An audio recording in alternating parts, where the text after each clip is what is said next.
AI is technology that will diffuse faster and bring economic growth all around the world. I would advocate that for the developing countries, build your infrastructure, get engaged in AI, and recognize that AI is likely to close the technology divide.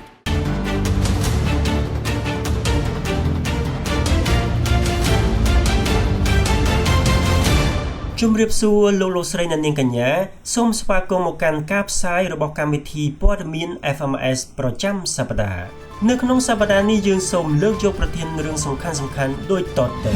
AI គឺជាកម្លាំងចលករសេដ្ឋកិច្ចថ្មីប៉ុន្តែត្រូវដាក់ទន្ទឹមនឹងការទទួលខុសត្រូវវៀតណាមចាត់ទុករោងចក្រផលិតបន្ទះឈីបរបស់ខ្លួនជាយុទ្ធសាស្ត្រជាតិគម្រោងវិនិយោគចំនួន22ក្រោមទុន$400 លានអាចបង្កើតការងារបានជាង 4000 កន្លែងត្រូវបានក្រុមការងារជំរុញការវិនិយោគក្នុងភូមិភាគឦសានពិនិត្យសម្រេចលើការផ្តល់គោលការណ៍លើកទឹកចិត្តពិសេសក្រសួងសេដ្ឋកិច្ចនិងហិរញ្ញវត្ថុណែនាំរដ្ឋបាលរាជធានីខេត្តកត់ត្រាចំណូលមិនមែនសារពើពន្ធក្នុងប្រព័ន្ធ FMS ដោយផ្ទាល់ដើម្បីធានានូវសង្កត់ភាពទិន្នន័យ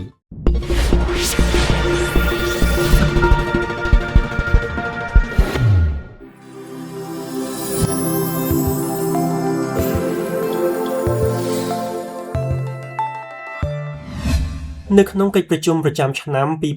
2026នៃវេទិកាសេដ្ឋកិច្ចពិភពលោកឬ World Economic Forum ដែលបានប្រព្រឹត្តទៅនៅក្នុងទីក្រុង Davos ក្រោមប្រធានបទបញ្ញាសិប្បនិម្មិត AI និងអភិបាលកិច្ចល្អត្រូវបានមេដឹកនាំពិភពលោកនិងអ្នកជំនាញបច្ចេកវិទ្យាលើកយកមកពិភាក្សាយ៉ាងស៊ីជម្រៅក្នុងនាមវិញ្ញាសាសំខាន់ទី2បន្ទាប់ពីបញ្ហាសន្តិសុខនិងភូមិសាស្ត្រនយោបាយនៅក្នុងកិច្ចពិភាក្សានៃវេទិកាសេដ្ឋកិច្ចពិភពលោកនេះមន្ត្រីជាន់ខ្ពស់និងអ្នកជំនាញអន្តរជាតិបានបង្ហាញទស្សនវិស័យសំខាន់ៗចំនួន3អំពីបច្ចេកវិទ្យា AI ទី1ឱកាសមាសសម្រាប់ប្រទេសកំពុងអភិវឌ្ឍអ្នកជំនាញបានសង្កត់ធ្ងន់ថា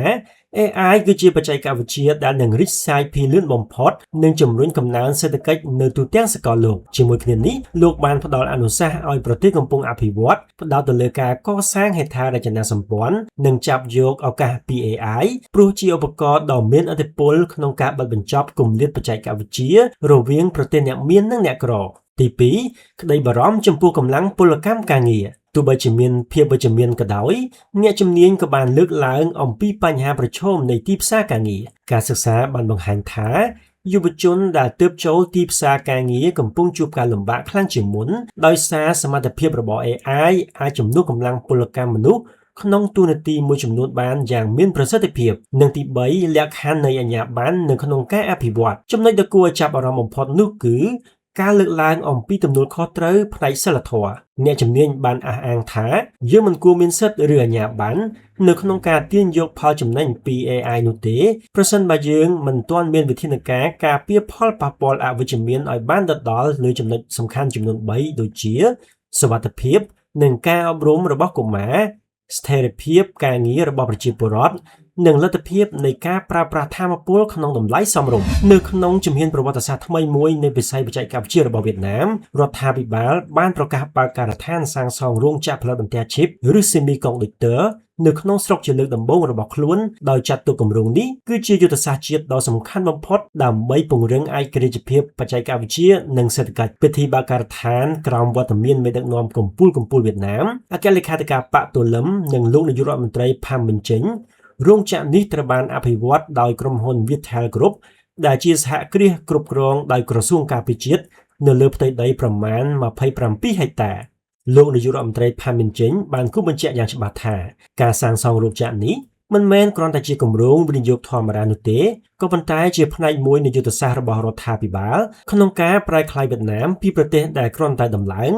ឲ្យទៅជាប្រទេសដែលមានសមត្ថភាពផលិតនិងគ្រប់គ្រងបច្ចេកវិទ្យាស្នូលដោយខ្លួនឯងគូបញ្ជាក់ជូនថាការផលិតបន្ទះឈីបពីសហគ្រាសថ្មីនេះនឹងត្រូវប្រើប្រាស់ដើម្បីបម្រើដល់វិស័យស្នូលជាច្រើនរួមមានវិស័យទូរគមនាគមន៍និងអវកាស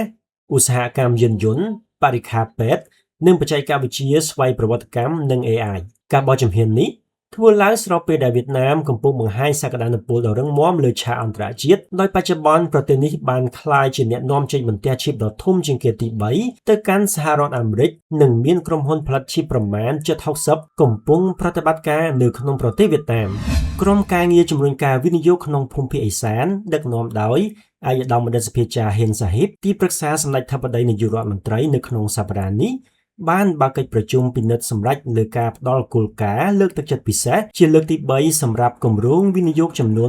22ក្រោមទុនសរុបប្រមាណ$395 លានសហរដ្ឋអាមេរិកនិងអាចបង្កើតការងារបានប្រមាណ4160កន្លែងបន្ថែមលើការស្នើសុំការលើកទឹកចិត្តក្រុមការងារក៏ទទួលបានការស្នើសុំសម្របសម្រួលនីតិវិធីនិងការគាំទ្រអនុវត្តគម្រោងវិនិយោគផងដែរដូចជាការធ្វើបច្ចុប្បន្នភាពកិច្ចសន្យាសម្បទានដីសេដ្ឋកិច្ចការវិតម្លៃផលប៉ះពាល់បរិស្ថានការសម្របសម្រួលសាងសង់ផ្លូវជាដើមដែលជាកម្មវត្ថុនៃកម្មវិធីពិសេសភូមិភាគឦសានដើម្បីលើកកម្ពស់បរិយាកាសវិនិយោគនិងធុរកិច្ចព្រមទាំងជំរុញការវិនិយោគនៅដំណាក់កាលអនុវត្តឲ្យបានរលូននិងឆាប់រហ័សសំដៅចូលរួមចំណែកអភិវឌ្ឍសង្គមសេដ្ឋកិច្ចជាតិពិសេសនៅតំបន់ភូមិភាគឦសានដែលនៅឆ្ងាយពីមជ្ឈមណ្ឌលនៃកំណើនក្រសួងសេដ្ឋកិច្ចនិងហិរញ្ញវត្ថុសូមជម្រាបជូនដំណឹងដល់រដ្ឋបាលរាជធានីខេត្តនិងអង្គភាពពាក់ព័ន្ធទាំងអស់ដែលកំពុងប្រើប្រាស់ FMS ឲ្យបានជ្រាបថាដំណើរការសន្ធានកម្មទិន្នន័យរវាងប្រព័ន្ធបច្ចេកវិទ្យាព័ត៌មានគ្រប់គ្រងចំណូលមិនមែនសារពើពន្ធនិងប្រព័ន្ធ FMS សម្រាប់ចំណូលថវិការដ្ឋបាលរាជធានីខេត្តទិន្នន័យសាលាកបាត់ចំណូលថ្នាក់ជាតិនិងថ្នាក់ក្រោមជាតិត្រូវផ្អាកដំណើរការសន្ធានកម្មជាបណ្ដោះអាសន្នក្នុងន័យនេះក្រសួងសេដ្ឋកិច្ចនិងហិរញ្ញវត្ថុសូមជូនដំណឹងជាផ្លូវការដល់រដ្ឋបាលរាជធានីខេត្តនិងអង្គភាពពាក់ព័ន្ធទាំងអស់ដែលប្រើប្រាស់ FMS ត្រូវកត់ត្រាប្រតិបត្តិការហិរញ្ញវត្ថុចំណូលថវិកាថ្នាក់ជាតិនិងថវិកាថ្នាក់ក្រោមជាតិនៅក្នុង FMS ដោយផ្ទាល់ឲ្យបានពេញលេញនិងគ្រប់ជ្រុងជ្រោយដើម្បីធានាសង្គតភាពទិន្នន័យចំណូលរបស់រដ្ឋបាលរាជធានីខេត្តរដ្ឋបាលរាជធានីខេត្តនិងគ្រប់អង្គភាពពាក់ព័ន្ធទាំងអស់ដែលទទួលបន្ទុកត្រូវអនុវត្តតាមសេចក្តីណែនាំនេះឲ្យមានប្រសិទ្ធភាពខ្ពស់ចាប់ពីថ្ងៃទី22 ខែមករាឆ្នាំ2026តទៅសូមអរគុណលោកស្រីអ្នកនាងកញ្ញាដែលតែងតែតាមដានការផ្សាយកម្មវិធីព័ត៌មាន FMS ប្រចាំសប្តាហ៍ពីដើមរហូតដល់ចប់កម្មវិធីរបស់យើងនឹងលើកយកព័ត៌មានសំខាន់ៗពាក់ព័ន្ធនឹងការអភិវឌ្ឍសេដ្ឋកិច្ចបច្ចេកវិទ្យានិងវឌ្ឍនភាពនៃការអនុវត្តគម្រោង FMS នៅកម្ពុជាជួបគ្នានៅសប្តាហ៍ក្រោយបន្តទៀតសូមអរគុណនិងសូមជម្រាបលា